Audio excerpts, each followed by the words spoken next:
So I'm Jerry from Windy City Times in Chicago. We're a 40-year-old LGBT publication, and there's some LGBT stuff in our film. So, Yeah.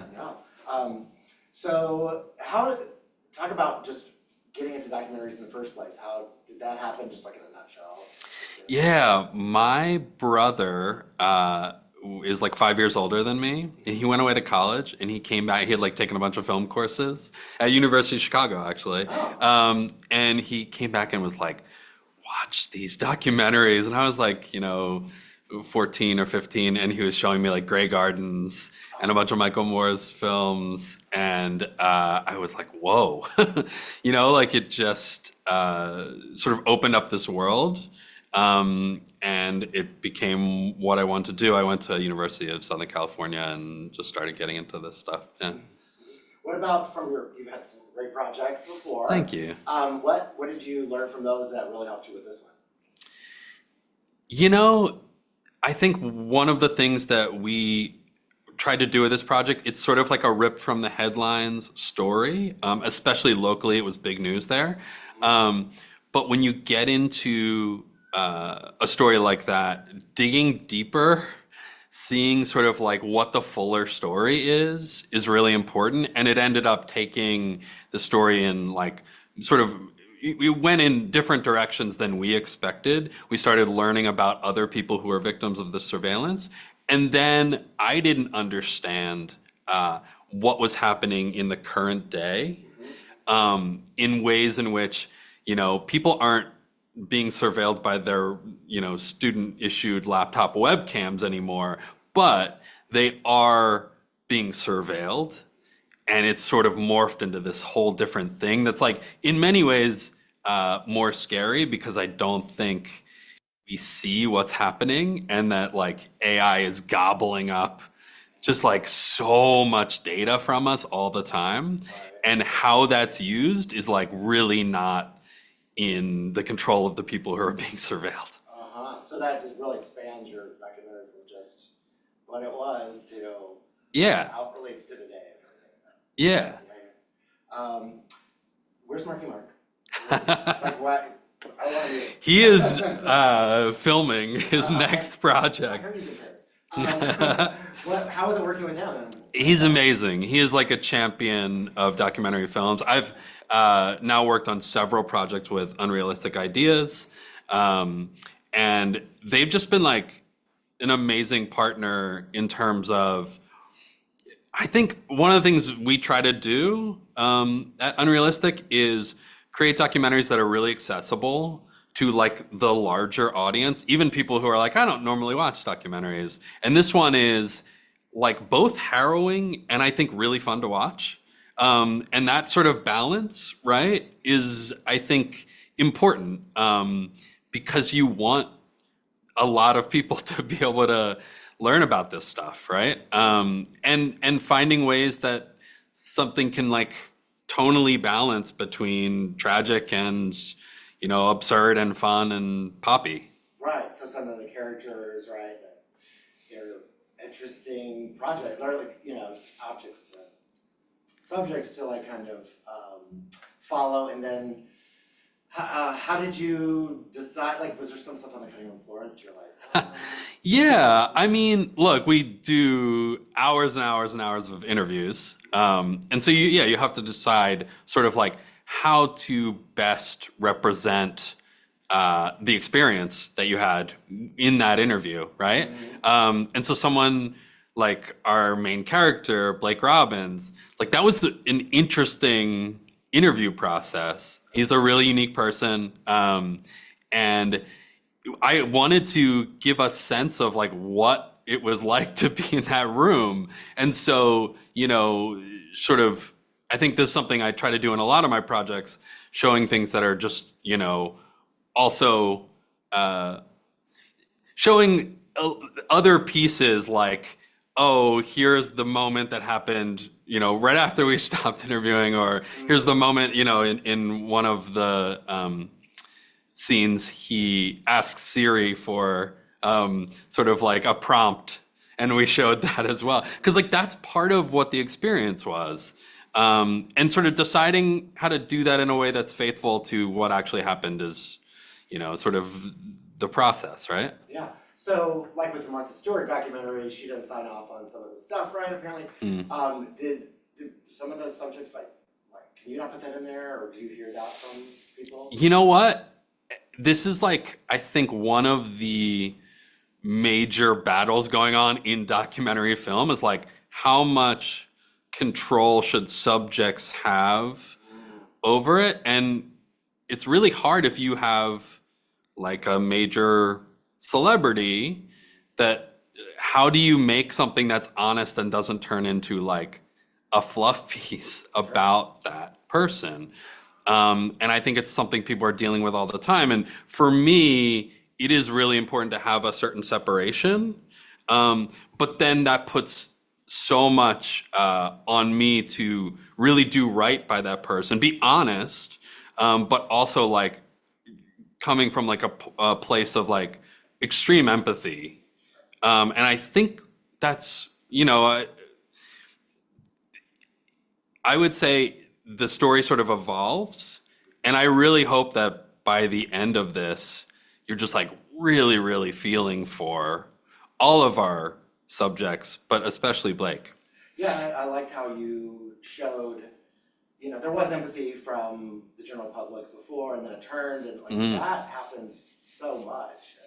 Yeah. And so what's crazy is you would assume that you are suing your school because they've surveilled you in your bedroom, and that other parents in that community are going to be worried about their kids and they're going to support you. And that's like the opposite of what happened. People were like, we don't believe this family. And that's such an interesting thing that happened, and we were trying to sort of like understand that, sort of understand what it was like from the Robbins family perspective of like, what is it like to like not be believed in this way that I think was really hurtful to them. And like in our society, I think we do a lot of like trying to find out how people aren't the perfect victim. And it's like, no, this really happened to them. And regardless of sort of what other sort of skeletons they have in the closet, like this happened to them, and we should do something about it, right? Yeah. I think of that Oscar movie that was just up, The Black Diary or whatever that one was. Yeah. That was kind of like that too. It's like they expected her to be perfect, but she was a victim. Yeah. So yeah. So talk about that outing. Yeah. That's kind of like a whole other documentary almost. Yeah. So like there is this thought. I think one of the interesting pieces of this story is that it took place 15 years ago, sort of at like the birth of like ubiquitous surveillance, but it still very much applies today. And so the sort of current iteration of this is that during the pandemic, a lot of schools moved to remote learning. Students were getting school-issued laptops, and they were signing into school accounts and like doing class on Zoom. And as a result of that, schools, in an effort to keep kids safe while they were sort of like on their watch, started just gobbling up data. Essentially, like in a lot of cases, everything that you're typing, for the most part, while you're logged into a school device, is being captured. And so we talked to experts about this and like, what is the danger there? Because obviously you want to protect kids from like harming themselves or others. But once you start surveilling them, there's all these unintended consequences, and they absolutely harm vulnerable communities more than they harm other students. And so one of the stories that we explored were these two students who were in Minneapolis, who started freshman year online, fully online. And they're like, our one social outlet is like the Google Hangout chat, like while they're doing Zoom class. And they're talking shit. They're 15-year-olds, right? And then they get called into the principal's office, like one of them was like with his father. And they're like, why are you saying these words? And it was terrible. It was like mortifying to him. And the worst part about it was that they had seen him use the word gay in these chats. And they were like, this could be used to bully. And he had to come out to his father in the principal's office. And he was mortified. And he was like, that's a descriptor. He had a friend group, full of gay folks. And they were like, we are having conversations in which we are describing our sexuality. Like, why am I being called into the principal's office for this? And what he said is, we were really lucky because my parents were super supportive, but there are situations where if this happened, it would be really, really damaging in terms of mental health, in terms of physical well-being, possibly. So that part is really scary to me. And it's like, when you're thinking about protecting kids, you have to be aware that like this technology can be more harmful to people who are in vulnerable situations. Yeah, I mean, at home with me, I was like, I can't imagine. Yeah. No, super young. I Yeah. did not. What do you want people to take away from this? What would you like, let's bring attention to Yeah. different groups of people.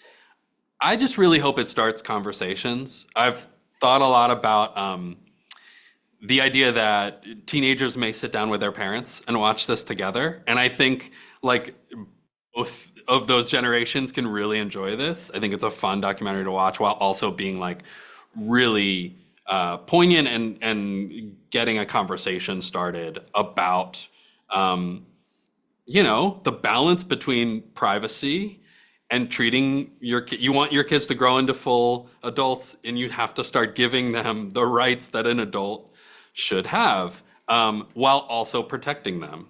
And we talk a lot about sort of protection versus control. And that line can become a little blurry sometimes, parents can relate to if they've ever seen those apps that follow where your kids are, sort of like tracking apps. I'm sure that can be used to keep kids safe. The question is, why are you using it, and what is the actual consequence of it? And a lot of these kinds of surveillance tactics have unintended consequences. I think a lot of people will relate to it. You did such a great job. Thank you. So, what are you working on next? So there's another project with Amazon. They've been an amazing partner. I can't talk a ton about it, but I'm super excited. It could not be more different from this. And I try to, I'm interested in a lot of stuff. So I want to do a wide range of styles and subject matter in terms of docs. Yeah, well, good luck. Where can people keep up with all your work? Do you have? Yeah, I have a website. Okay. Honestly, I have a very unique name. So if you Google Jody McVeigh-Schultz, it's very easy to keep up with me. Okay. But yeah, follow me on socials, and yeah, I started as an editor, and the company I'm working with, Unrealistic Ideas, was believed in giving me a shot as a director. And in 2020 we did a true crime series together for HBO. And yeah, I'm just sort of a few years into that, and just really excited for what the next few years are going to be like. Well, congrats on everything. And Thank you so much. Thanks for your time, and I really enjoyed it. Thank you. I appreciate it.